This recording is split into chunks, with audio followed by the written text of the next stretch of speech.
Hello everyone, myself Mrs. Amrita Srivastava, Government KH College of India. In this lecture session, I introduce you graph theory for MSc second semester. See, what are the graphs? इससे पहले हम BSc final year में पढ़ चुके हैं discrete mathematics में. Graphs क्या होते हैं? तो graphs simple collection of vertices या नोड्स और कलेक्शन ऑफ एजेस को हम ग्राफ कहते हैं. What are the vertices and edges? We all know that. Simple जो डॉट्स, सिंपल अगर हम एक प्लेन पेपर पे एक डॉट भी क्रिएट करते हैं दैट इज अ वर्टेक्स, और एक से ज़्यादा दो डॉट्स को अगर हम जोड़ के एक लाइन बनाते हैं वो एजेस, वो भी एक ग्राफ है. और ये जो सारे आपको बोर्ड पे दिख रहे हैं ये सब भी ग्राफ्स हैं. ग्राफ्स के बहुत सारे टाइप्स होते हैं, बहुत सारे पैटर्न्स होते हैं. स्टार्ट करते हैं हम अनडायरेक्टेड ग्राफ, वेटेड ग्राफ और डायरेक्टेड ग्राफ्स. अनडायरेक्टेड ग्राफ जिसमें कोई डायरेक्शन नहीं होती है, कोई स्टार्ट वर्टेक्स नहीं है और कोई एंड नहीं है. सिंपल लाइंस से हमने ज्वाइन किया है, ये अनडायरेक्टेड ग्राफ्स है. See here I show you that are directed graphs जिसमें एक हेड वर्टेक्स होता है जिसकी तरफ एरो हेड होता है और एक टेल वर्टेक्स होता है जिससे एरो हेड स्टार्ट होता है. That is the directed graph. This is weighted graph. What is weighted graph?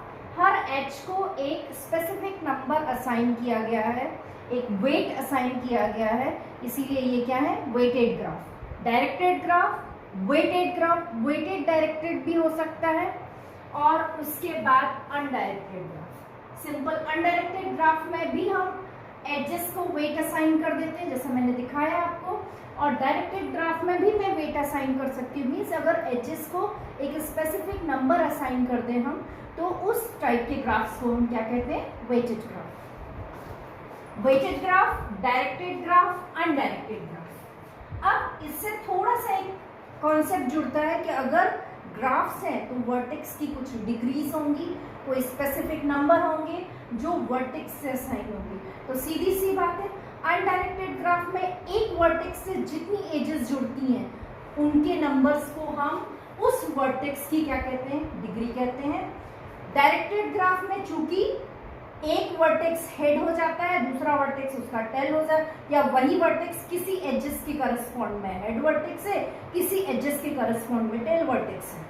तो जिन एजेस के करस्पॉन्ड में वो हेड वर्टेक्स होता है उन सब का जो नंबर होता है, means total number of edges for which that vertex is a head vertex. See I written that जिस वर्टेक्स को हम ले रहे हैं वो वर्टेक्स जितनी एजेस होंगी उनके करस्पॉन्ड में अगर वो हेड वर्टेक्स है, उनका जो नंबर होगा वो उसकी इन डिग्री होगी, और जितने एजेस होंगी जिनके लिए वो वर्टेक्स टेल वर्टेक्स होगा वो उसकी आउट डिग्री होगी. Means number of edges for a vertex for which it is a head vertex, that number is called the in degree, और जिनके लिए वो टेल वर्टेक्स है वो उसकी क्या होगी? Out degree. Weighted graph degree और आउट डिग्री होती है. वेटेड ग्राफ में सिंपल वेट असाइन होते हैं और अनडायरेक्टेड ग्राफ में सिंपल डिग्रीज होती हैं. मीन्स सीधी सी बात है कि अगर किसी की डिग्री 0 है तो उस वर्टेक्स का कुछ नाम होगा, उस ग्राफ के उस वर्टेक्स को हम कहते हैं isolated vertex, because it is isolated on that plane. एक ऐसा वर्टेक्स जिससे सिर्फ एक एज जुड़ती है उसको हम कहते हैं पेंडेंट वर्टेक्स, और उसके बाद ऐसे सारे वर्टेक्स जिनसे बहुत सारी एजेस जुड़ी हैं, ऑब्वियसली उसमें मल्टीपल एजेस है और उसमें लूप्स भी हैं. अब मैंने मल्टीपल एजेस और लूप्स की बात कर ली, तो मल्टीपल एजेस और लूप्स क्या होती हैं? वैसी मल्टीपल या parallel edges, parallel edges those edges which starts and ends with the same vertex.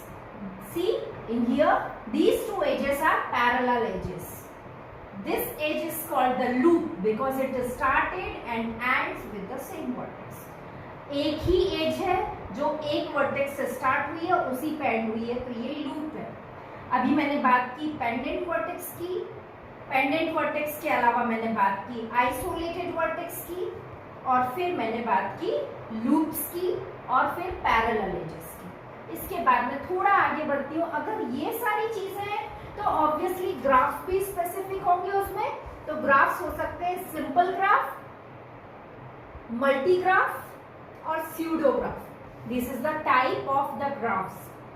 Simple graph, multi graph and pseudo graph. Simple graph जिसमें कोई लूप्स नहीं होंगे, मतलब एक वर्टेक्स से स्टार्ट करके अगर अगला वर्टेक्स फिर अगला वर्टेक्स मीन्स कोई भी, देखिए इस ग्राफ को ध्यान से देखिए, इस ग्राफ में कोई भी पैरेलल एजेस या कोई भी लूप्स नहीं है, ये एक सिंपल ग्राफ है। ये सिर्फ एग्जांपल है, हम कैसे भी बना सकते हैं, बस ध्यान रखना है कि पैरेलल एजेस और लूप्स नहीं होने चाहिए। अगर पैरेलल एजेस है तो उस ग्राफ को हम क्या करेंगे, मल्टी ग्राफ। सी यहाँ पे एक पैरेलल एजेस का पेयर मुझे दिख रहा है, ये पैरेलल एजेस है, इसमें लूप्स नहीं है, ये मल्टी ग्राफ है। मैंने लिखा directed multi graph, directed simple graph, ये डायरेक्टेड सिंपल ग्राफ है। और नीचे ध्यान दीजिए, ये एक लूप है और ये पैरेलल एजेस है, इसीलिए इस ग्राफ को हम क्या कहते हैं, directed pseudo graph. Thank you. Undirected और डायरेक्टेड ग्राफ के कुछ एग्जांपल्स जो हम अपनी नॉर्मल लाइफ में यूज़ करते हैं, जैसे कि फेसबुक में हमारा एक फेसबुक फ्रेंड होता है, हम फ्रेंड से आपस में टॉक कर सकते हैं, मीन्स हमारा कोई भी क्वेश्चन या हमारी कोई भी टॉक उसका वो रिस्पॉन्स करता है, इसीलिए वो एक अनडायरेक्टेड ग्राफ का एग्जाम्पल है फेसबुक। बट इंस्टाग्राम या ट्विटर जो हम नॉर्मल लाइफ में यूज़ करते हैं, इंस्टाग्राम या ट्विटर में अगर हम किसी को भी टारगेट करते हैं, या हमारा कोई भी सामने वाला कोई एक ऐसा हमारा वो है सामने वाला, जैसे वो वर्टेक्स हो गया, तो उस वर्टेक्स को हमारी तरफ से सिग्नल्स दिए जाते हैं, but it is not necessary कि वो भी हमको रिस्पॉन्स करे। तो ट्विटर और इंस्टाग्राम एग्जाम्पल्स हैं डायरेक्टेड ग्राफ के, क्योंकि ए वन साइडेड डायरेक्शन होती है, और Facebook is the example of undirected graph. और